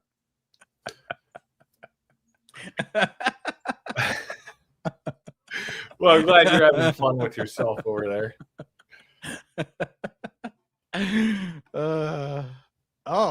Now they're liking you, Mr. Kretz. There you go. You got yourself a fan in the chat. All right. Well, this was fun. Thanks for joining me on panel, Mr. Kretz. Finally, after lagging for an hour. Sorry. Well, it's not like you weren't going to keep streaming all the way through anyway. Yeah. Hey, Taco. You're late. I'm ending now. Now you got to watch on the replay, the whole thing. But anyway, no, it's good because now you can fast forward through Mr. Kretz talking on the replay. You don't have to wait for him to shut up. So it's good. Yeah. Maybe you should repurpose this stream and just cut me out and make a new long form video clip. Cut him out the whole way and crop out your like. You could have a whole new video series called Kretzless Streaming. Kretzless. Repurpose the video, produce a new long form video content with something else blocking me out. I bet I'll get more views on that video too. Well, you will. It's not a lot. No one wants to watch you on the stream. They clearly tune you out. This is obvious. But thanks everyone for joining me on this stream. Nicole, thank you for the short time you were up. Fix your shit. Work out your technical gaffes. Technically, you got to do something about that music. I don't gotta do shit. I still don't understand that. I don't know. It's a StreamYard glitch. StreamYard has weird glitches like that. But yeah. Thanks everyone for coming. See y'all next time. Like the video, stream, thumbs up, subscribe. Good night.